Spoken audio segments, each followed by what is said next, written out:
Disaster Recovery and Business Continuity, Part 1. One thing you'll figure out very quickly as an auditor is that modern businesses and organizations simply will not be able to avoid every possible form of potential damage or corporate risk. So it's realistic to have an objective that you can ensure the survival of your organization by putting in place a mindset in management, in stakeholders, and employees that identifies and manages the risks that are most apparent and that could cause the most damage. As an auditor, the best you can hope for is to plan for the best and prepare for the worst. In this nugget, we're going to cover 4 key knowledge areas. First of all, we'll get a grand overview and basic considerations of disaster recovery and business continuity. Then, we'll look at the BCP process, business continuity planning. Then, we'll investigate business impact analysis, BIA, and finally, some recovery strategies. First of all, we want to identify some of the biggest corporate risks that are out there, risks to our organization or our business. Why do we have to plan for business continuity and for disaster recovery? We have to mitigate against a situation where our organization or business is no longer able to maintain its critical services. We have to look at the impact on our customers, on our stakeholders, and on our employees. We want to look at the damage to market share or market value that can come from a natural disaster. Consider the diminished image of our company, the diminished reputation, losing the competitiveness of our brand, and overall goodwill in the marketplace. Disasters and damage to business continuity can make a company realize loss of assets, loss of intellectual property, and loss of personnel. Now, if it's up to me, I would put loss of personnel or people at the top of the list. But unfortunately, in the corporate world, it isn't always the case. Another risk to our organization is the failure to control the direction of our business if we no longer have business continuity. And then finally, the inability to meet legal or regulatory requirements. That could expose our organization or our company to a wide range of vulnerabilities. So as we can see from this list, one of the main purposes of business continuity and disaster recovery is to make sure that our organization can continue to offer the critical services that it needs to in the event of some major disruption and be able to survive a disastrous interruption in our IT and information systems. This is going to involve rigorous planning and a huge commitment on the part of our management, on employees, on team leaders, stakeholders, and available resources.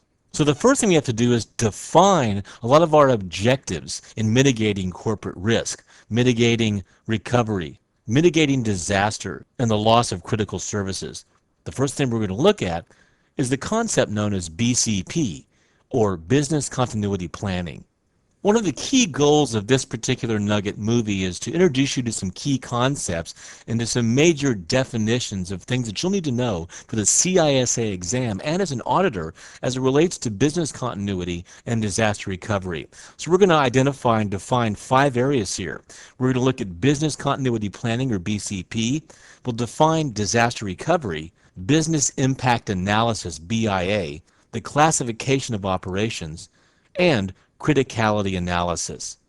The purpose of BCP, business continuity planning, is to lower the overall business risk of the organization resulting from unexpected disruption of critical functions or critical operations. These could be manual functions or automated functions.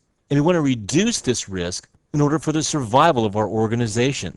This is going to involve human resources and material resources supporting critical functions and operations and making sure that the continuity of at least minimum level of services is in place for critical operations. One of the first things we're going to do in the BCP process is to do a risk assessment to find the most important areas, the most important processes and components that support our business. Surprisingly, this may not be personnel. It could be a component of the IT systems or the IS systems.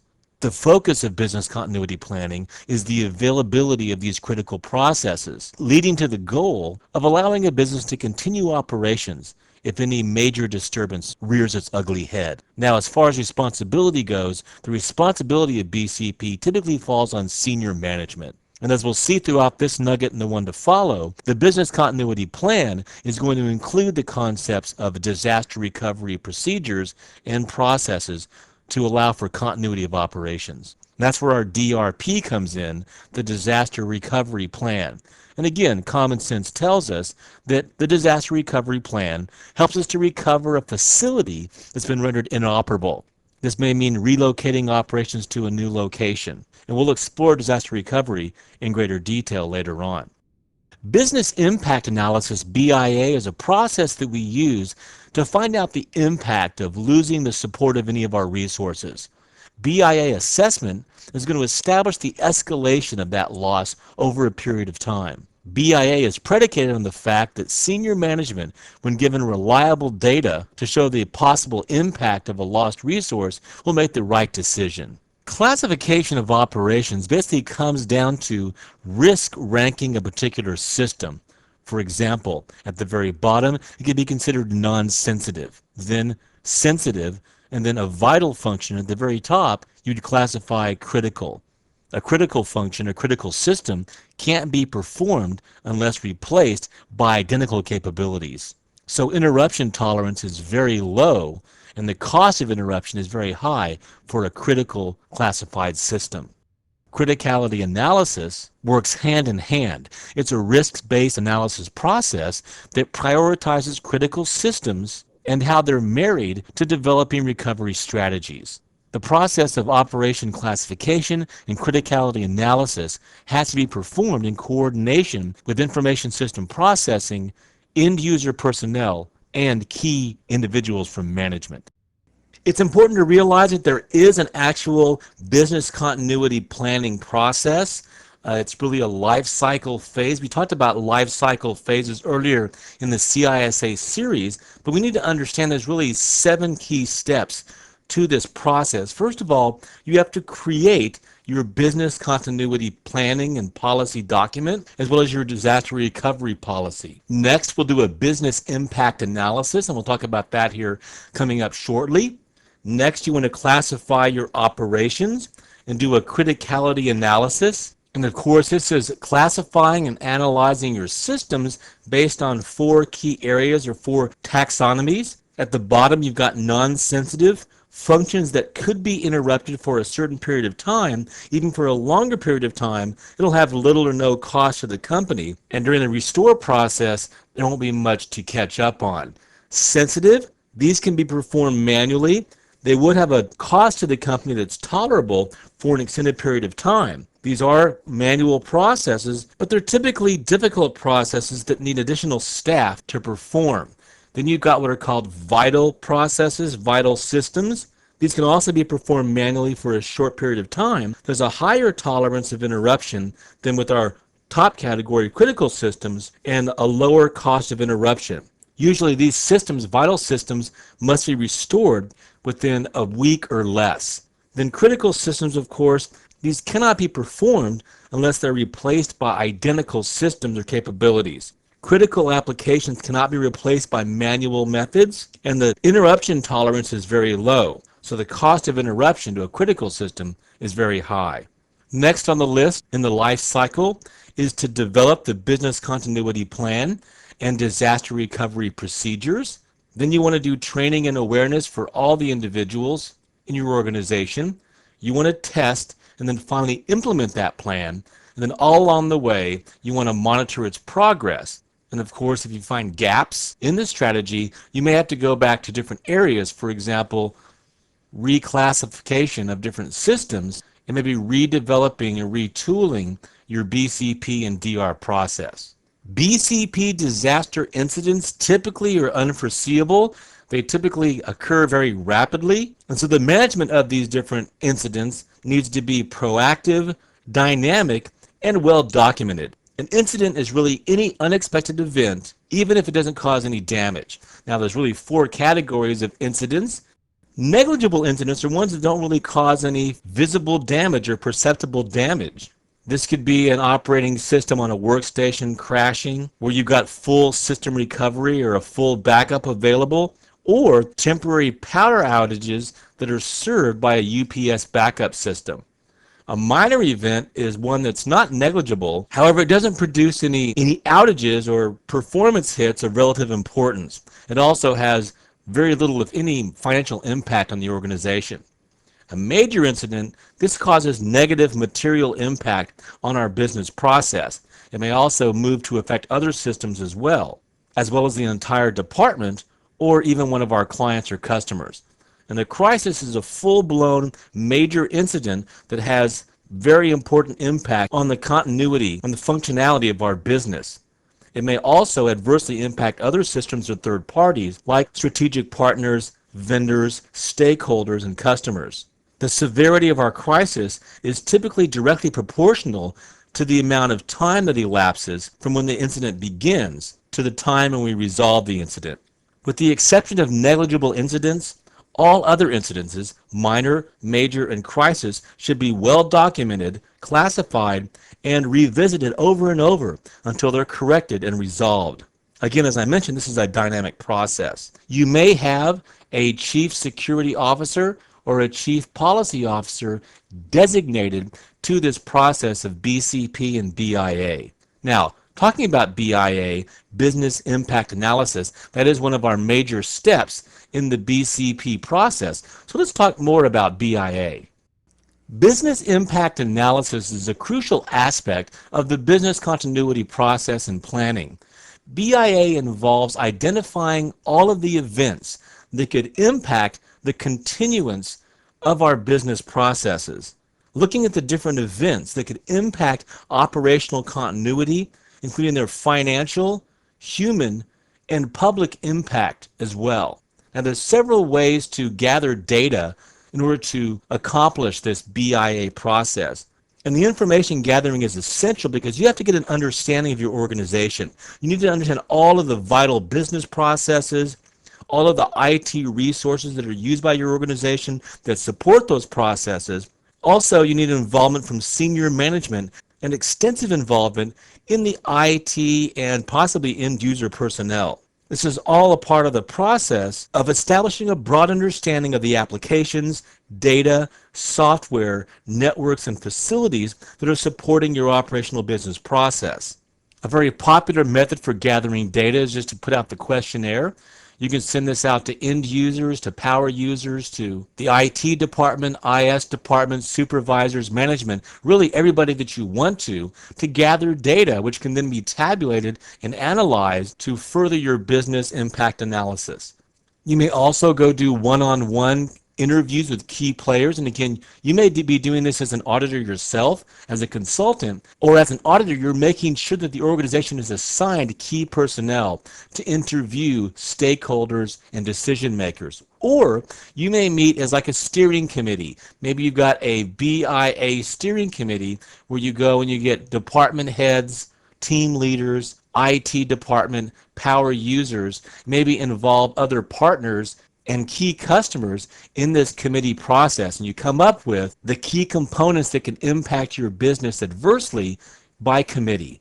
What are some of the questions that you would want to ask? Well, first of all, what are all of the different business processes? What is the relative importance of each process?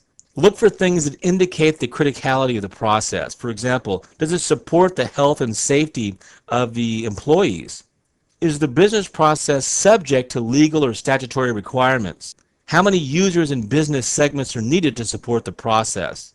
Another question to ask is, what are the vital informational resources? Of course, this is things like database, web server farms, systems that are key to the financial aspect of your organization, what systems are used to receive payments, to produce the products, to manufacture the products, payroll systems, advertising systems, inventory systems, systems that help you comply with legal and regulatory statutes. And then what is the acceptable recovery time for each one of these systems? Again, you want to minimize recovery and minimize the downtime. For example, can your backup data systems recover over the weekend, for example? If your systems go down on Friday, can you have them back up and running by Monday morning? We have to analyze the downtime cost of the disaster, which is measured in hours, days, or unfortunately even weeks, along with the cost of the alternative corrective strategy. In other words, what actually puts into place the business continuity plan. The next step in this BCP process is to find out the different recovery strategies and alternatives for recovering from disaster. You're going to make this decision based on the BIA and the criticality analysis alluded to earlier. Now, there's two metrics that we can use to help us determine the recovery strategy. One of these is called RPO, Recovery Point Objective, and the other is RTO, Recovery Time Objective. Now, the Recovery Point Objective is what we call the acceptable data loss. Okay, the amount of data loss that's acceptable to our company in case of operational disruption. The RPO represents the earliest acceptable point in time that we're going to recover our data. Typically, this is going to be minutes. However, it can be up to hours. The goal of RPO is to quantify the allowable amount of data loss in case of interruption or disaster. Now, we have to realize that this is all under the umbrella of the fact that it's nearly impossible to recover data completely 100% of the time. Even after doing data catch-up or recovery, some data may still be lost, and we call this orphan data. Now, an RTO is the recovery time objective, and this metric is based on the acceptable downtime in case of operational disruption. This indicates the earliest point in time where the business operations are going to resume after the disaster. So you can see in this diagram here, the RPO represents the minutes or the hours that's acceptable to recover the data, where the RTO represents the minutes or the hours that the operations can resume after the disaster takes place. Both RPO and RTO are based on time parameters. The lower the time requirements, the higher the cost of the recovery strategy. If our recovery point objective is low, that means we need to use something like data duplexing or data mirroring as a fast recovery strategy. If our recovery time objective is low, then we might have to look into an alternate site to conduct business operations in case of disaster. The lower the RTO, the lower our disaster tolerance. Now, these metrics are going to lead us to a recovery strategy. A recovery strategy is a combination of corrective measures, of preventive measures, and detective measures. So a recovery strategy is a combination of preventive, corrective, and detective measures. Once you combine these measures, to be effective, they should do one of three things. This combined solution should either remove the threat altogether if possible, or more likely, minimize the likelihood of the occurrence of the threat, or most likely, minimize the effect of the occurrence of the disaster on our organization. Now, what's the selection criteria for our recovery strategy? Well, we go back to the classification of systems we talked about earlier, the criticality of the component we're recovering from, the cost of the recovery solution. For example, a full-blown redundancy or duplication of systems is going to be a very expensive proposition. Recovery time. What is the time to recover? That goes back to those metrics we looked at earlier. And then how does this recovery strategy mesh with our written security policy? Thirdly, to develop our recovery strategy, we're going to look at our viable recovery options. Let's take a look at these. A hot site is an off-site backup hardware facility that's fully configured and can be ready to operate in several hours. All of the equipment, the system software, and the network has to be compatible with the primary installation that's being backed up. All you need are some staffing, some programs, documentation, and data files. The cost of a third-party hot site are pretty high, but it's cheaper than creating a fully redundant site because the hot site's intended for emergency operations for just a limited time scope, not for long-term extended use, like a fully redundant site would be. Now, a warm site is similar to a hot site, but it's partially configured. Typically, it has the network connectivity, the network infrastructure, the peripherals like controllers, tape drives, and disk drives, but doesn't have the main computers, the main workstations, laptops, and servers. Sometimes your warm site will have less powerful CPUs to save on money. Typically, a warm site can be ready within hours to several days. Now, a cold site is basically just the environment, the electrical wiring, the flooring, the building, the air conditioning used to operate our IPF. Now, an IPF, by the way, stands for the Information Processing Facility. This is the actual computer room and the support areas. So that leads to another type of recovery option, and that is redundant IPFs. A redundant or duplicate IPF is a dedicated self-developed recovery site that's used to basically back up critical applications like your Exchange email, database applications, web server farms, things like that. These can have a wide range of capabilities, from a standby hot site to some type of reciprocal agreement with another company that has spare real estate and computing power. A mobile site is basically a specifically designed trailer, okay? It's mobile. It's a big trailer that can be moved from one site to another, to a business location, or to an alternate site to give us an ad hoc, ready-conditioned IPF solution. A mobile site could be linked to form larger work areas and grouped together, and they can be pre-configured with desktop computers, laptops, wireless and wireless communications, maybe microwave or satellite data links, along with servers with swappable hard drives.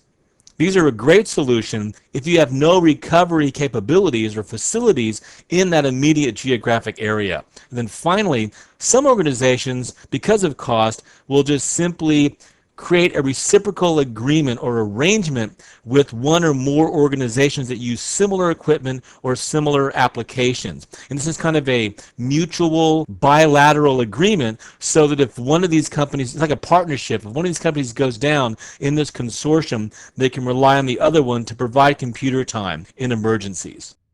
And logically, the recovery option that we choose is going to lead to the hardware and the technology that we have to purchase. The hotter the IPF, the more money we're going to have to spend for duplicate technologies and duplicate hardware. Now, how do we get this duplicate hardware? Well, we can go to hardware vendors, third parties, individuals to have this either pre-purchased or have an emergency credit account or credit cards that are set aside for these types of emergencies. You could rely on off-the-shelf solutions, but that's not going to be a very good solution if you're relying on local retailers or web-based vendors. So you have to think about the finances of purchasing this hardware and storing this hardware as part of your recovery strategy. And realize that all of this relies upon telecommunications. So this is going to involve not just the actual hardware, but also technology like alternative routing capabilities, multiple ISPs, the ability to create diverse routing solutions for IP telephony, for data, for virtual private networkings, long-haul network diversity for wide area networking, protecting that local loop between your company and the telephone company, recovery for voice solutions. Are you using analog voice solutions? Are you using IP telephony? And making sure that you have the availability of the appropriate circuits and adequate bandwidth in your recovery strategy. If anything was learned by business from Hurricane Katrina, it was the necessity for developing a disaster recovery plan. This includes pre-disaster readiness, training, and awareness. It includes having evacuation procedures posted and drills for different disaster scenarios. It means an official process for declaring a disaster. For example, who's the responsible party for saying this is a full-blown crisis? Not every incident is a full-blown disaster. Not every interruption is a full-blown crisis. Which small incidents can turn into disasters? For example, a distributed DOS attack at the outset may not be a full-blown disaster, but it can turn into one. What's the official process for declaring a crisis or a disaster? And who are the individuals, the parties responsible, and actions to take place for these scenarios? You also want to have documented any contracts or agreements that you might have with third parties, with agencies, government agencies, contractors, backup facilities, backup providers, all those things should be documented. You also want to have posted step-by-step recovery plans, posted in physical form and posted through HR on the website. You want to have identification of the resources that are part of disaster recovery, the locations that are part of disaster recovery. Along with that, what are the contact names? What are the phone numbers? What are the addresses of all of the individual parties that take place in the DRP?